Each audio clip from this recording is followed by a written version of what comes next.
वेदांत प्रस्थान में भगवान सत्य चित्त आनंद स्वरूप हैं।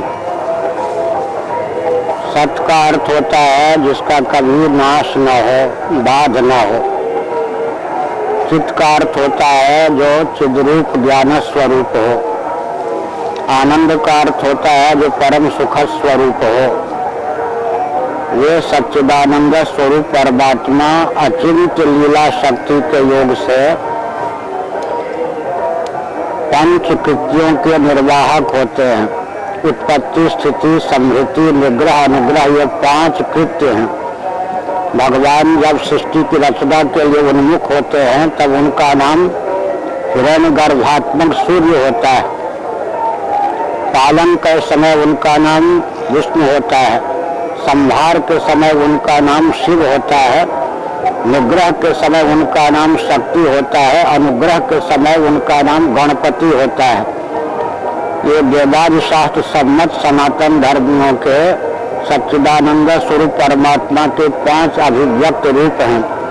इनकी पूजा प्रतिष्ठा होती है और शास्त्रीय आधार पर जो इनके विविध अवतार हैं, जैसे भगवान विष्णु के 10 अवतार, 24 अवतार, इनकी भी मूर्तियां बनती हैं। पंचदेव और पंचदेवों के विविध अवतार ही उपास्य होते हैं। सम्मत जो 5 देव हैं और उनके अवतार हैं, उन्हीं की पूजा प्रतिष्ठा होती है। अन्यों को मंदिर में मूर्ति के रूप में प्रतिष्ठित करने का विधान नहीं है। शिव पुराण में बताया गया है कि हम कैसे समझें कि भगवान से सबकी उत्पत्ति होती है, उत्पादक भगवान है। तो पृथ्वी का उदाहरण प्रस्तुत किया गया। जैसे पृथ्वी से वनस्पतियों की उत्पत्ति होती है, वैसे ही परमात्मा से महाशरीर के प्रारंभ में प्रपंच की उत्पत्ति होती है। स्थावर जंगम प्राणियों की समुत्पत्ति होती है। जैसे जल सबका पालक है, जीवन है, वैसे ही भगवान विष्णु सबके पालक होते हैं, जीवनी शक्ति प्रदायक होते हैं। जैसे अग्नि तत्व सबका संहारक है, वैसे ही भगवान शिव महाप्रलय के समय सबका संहार करते हैं।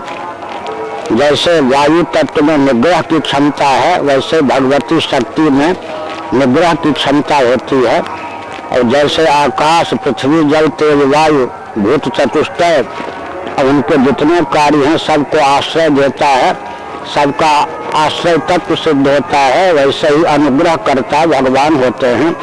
यह शिव पुराण का उदाहरण है। पंचदेवों के निर्गुण निराकार स्वरूप में और उनके नाम में कोई भेद नहीं है। इसी प्रकार पंच देवताओं के सगुण साकार से पहले जो सगुण निराकार रूप है अंतर्यामी, उसमें भी कोई भेद नहीं है। वेदांत प्रस्थान के अनुसार यह जगत भी परमात्मा की अभिव्यक्ति और उनका अभिव्यंजक संस्थान है। तो विराट रूप की दृष्टि से भी पंच देवताओं के सगुण साकार रूप में कोई भेद नहीं है। केवल सगुण साकार अवतार विग्रह को लेकर लीला सिद्ध भेद है। अभिरुचि के अनुसार, परंपरा प्राप्त संस्कार के अनुसार जिसकी जिस देवता में अभिरुचि होती है वो उसके इष्ट होते हैं। कुल परंपरा के अनुसार इन 5 देवों में किसी भी एक देव की आराधना करने पर व्यक्ति मूल जो परमात्मा है, सर्वेश्वर सच्चिदानंद स्वरूप, वहाँ तक पहुँच जाता है। गीता में भी अर्जुन का प्रश्न है, केशु केशु च भावेषु चिंतेषु भगवन् मया। सहसा नाम रूप लीला धाम को ताक पर रखकर निर्गुण निराकार सच्चिदानंद स्वरूप परमात्मा में किसी का मन नहीं रम पाता। सूरदास जी ने कहा, निरालंब मन इत उत भावे। इसलिए भगवान ही लीला शक्ति से जब पंच रूप धारण करते हैं तब वो ध्येय बन जाते हैं, ध्येय बन जाते हैं। उनकी मुदमयी लीला, उनके श्री विग्रह से अभिव्यक्त दिव्य शब्द, स्पर्श, रूप, रस, गंध के द्वारा व्यक्ति सुगमता पूर्वक उनमें रम सकता है। संक्षेप में हमने पंचदेवों की बात कही।